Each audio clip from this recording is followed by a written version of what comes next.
Le numérique est un moteur de développement économique pour le pays. Ce jeudi s'ouvre le forum Horizon du numérique dédié aux lycéens, l'occasion de les encourager à se lancer dans ce domaine. Pour en parler, nous recevons ce matin Reymana Lalmamoué, le tout nouveau directeur de l'économie du numérique. Yorana Reymana. Yorana. Merci d'être avec nous ce matin. Alors, on l'a entendu dans ce reportage sur les dangers, les fake news. On voit les règlements du compte sur les réseaux sociaux. Quelle est la stratégie pour protéger nos populations par rapport à cela? Finalement, la meilleure stratégie pour toutes les problématiques liées aux réseaux sociaux, c'est incontestablement la sensibilisation, la formation, et on l'a bien vu d'ailleurs dans votre reportage.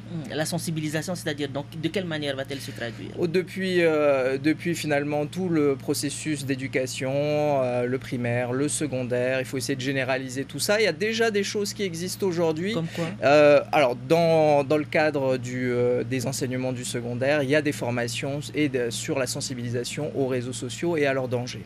D'accord. Alors, le président Moïtai Broderson est très ambitieux en termes de numérique.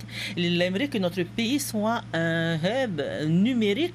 Qu'est-ce que cela veut dire? C'est quoi exactement un hub numérique? Alors, tout simplement, un hub numérique, c'est quelque chose qu'on entend partout dans le monde. C'est finalement de la transformation numérique, la dynamisation du secteur économique du numérique. Et on donne souvent l'exemple du follow the sun, c'est-à-dire travailler 24 heures sur 24 grâce à des entreprises qui sont situées partout dans le monde. Donc l'objectif, c'est de développer ce secteur économique, mais évidemment pour y arriver, on a des besoins, et notamment des besoins de formation.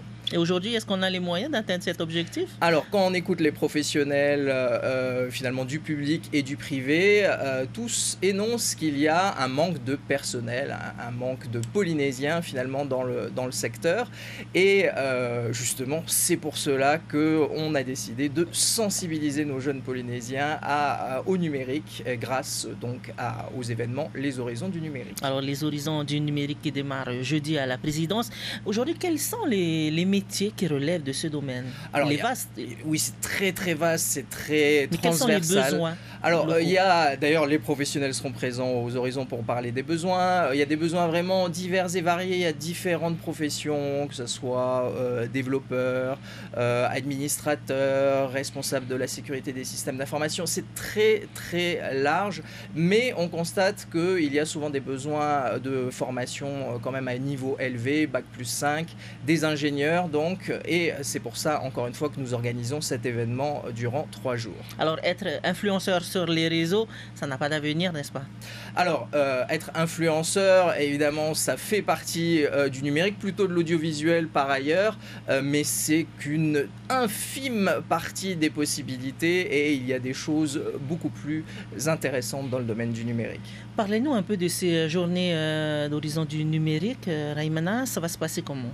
Alors, c'est 3 journées, donc effectivement, le jeudi, le vendredi et le samedi. Le jeudi et vendredi, ça sera dédié aux collégiens et lycéens de la 3e à la terminale, et le samedi à l'ensemble de la population. Alors, seront présents sur place les organismes de formation, les professionnels et les organismes d'accompagnement. L'objectif, c'est de sensibiliser nos jeunes Polynésiens et plus globalement la population au métier du numérique, à la formation. C'est un passage, encore une fois, essentiel pour dynamiser ce secteur, et on a la chance samedi d'avoir Google qui sera présent pour un ensemble de conférences. Alors justement, ce sera l'occasion pour les étudiants, pour les lycéens d'en connaître un peu plus sur Google, mais qu'est-ce que ça va leur apporter cette rencontre avec ces représentants?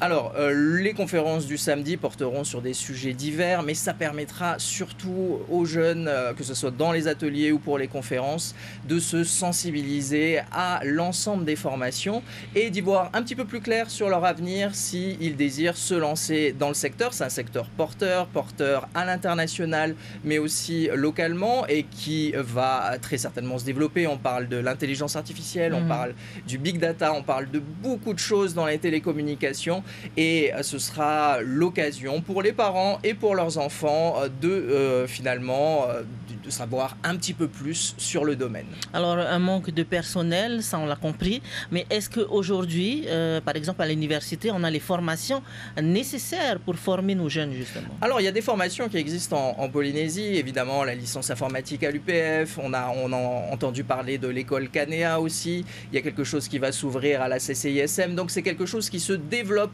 petit à petit et justement les horizons du numérique sur 3 jours, c'est une marche supplémentaire vers la formation de nos jeunes. Donc en clair, le numérique a investi tous les champs à l'université, on est bien d'accord? Alors ça investit tous les champs partout et ça va se développer.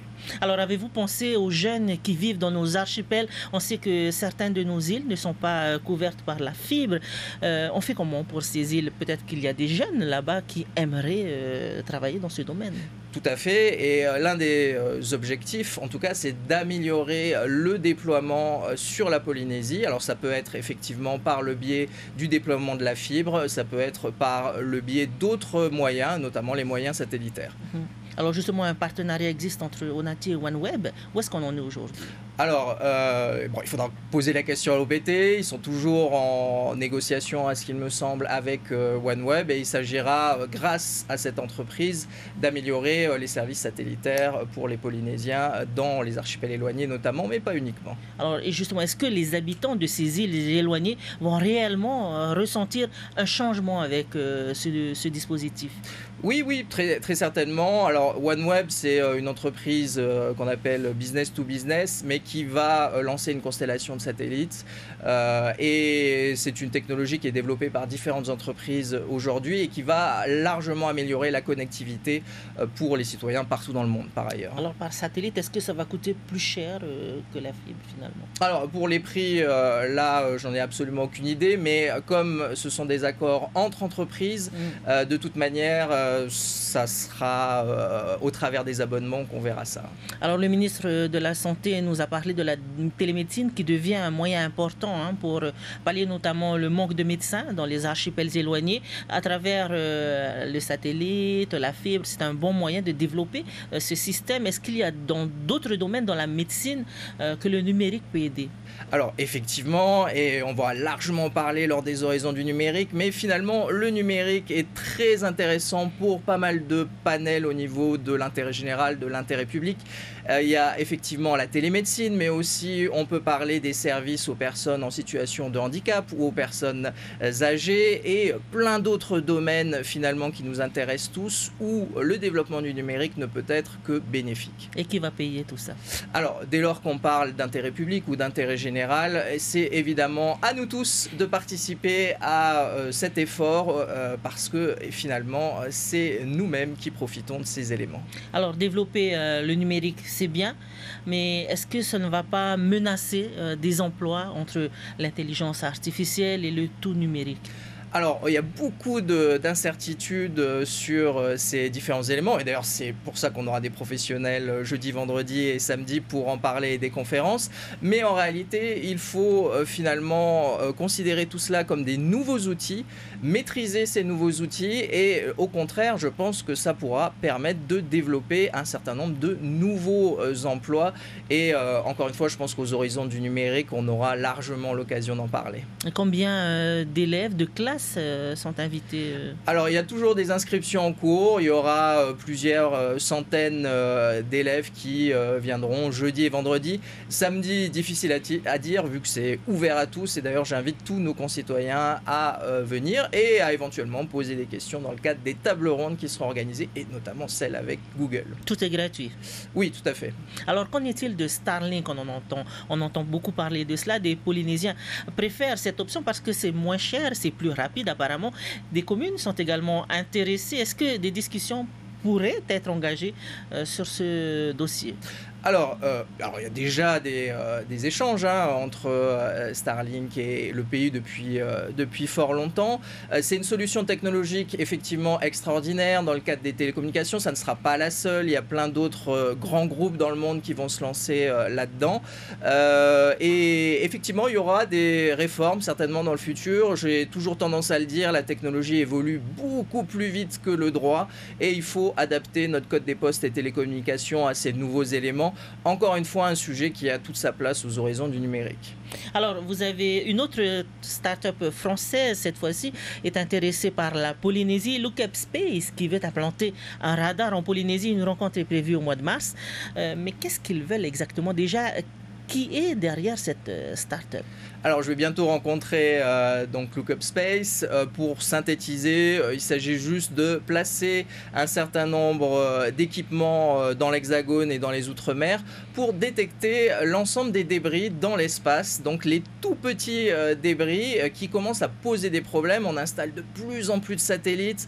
On a parlé de Starlink, mais en fait, il y a des milliers et des milliers de satellites qui vont être déployés pour améliorer les télécommunications dans le monde. Et qui dit plus de satellites, qui dit plus de débris, et donc cette solution permettra de les détecter plus facilement. Donc, il faudra faire le ménage un peu dans l'espace. Et cette start-up viendra un peu pour cartographier ce qui se passe. C'est bien cela? Tout à fait. Et il y aura certainement des nouvelles solutions qui seront développées à partir de cela. Alors, vous avez été nommé le 1er janvier 2025 au poste de directeur de l'économie numérique. Vous avez sûrement fait un état des lieux lorsque vous avez pris le bébé en main. Aujourd'hui, quels sont vos objectifs? Alors, les objectifs donc, sont fixés par la présidence, qui est notre ministère de tutelle, et qui a développé un certain nombre de plans, plan du numérique, plan de l'audiovisuel. Et justement, l'un des axes est incontestablement la formation finalement de nos jeunes, d'où cette première étape avec l'organisation des horizons jeudi, vendredi et samedi. D'accord. Et quel sera le prochain projet? Oula, alors il y aura énormément de projets. L'objectif de la DGEN, encore une fois, c'est d'essayer d'améliorer la réglementation en matière de code des postes et télécommunications, mais aussi de dynamiser différents secteurs. Le secteur du numérique qui est très large, mais aussi le secteur de l'audiovisuel. On en a entendu parler ces dernières semaines avec le FIFO. Comment souhaitez-vous améliorer le secteur des télécommunications? Alors, le secteur des télécommunications, tout simplement, il y a énormément de choses à faire sur l'amélioration des télécommunications mobiles, de la fourniture d'accès à Internet.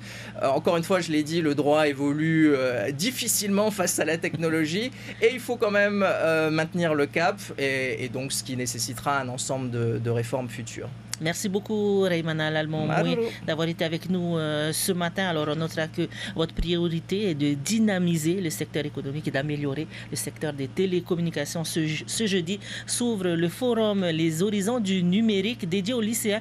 L'occasion pour nos jeunes de se lancer dans le domaine. C'est la fin de ce rendez-vous.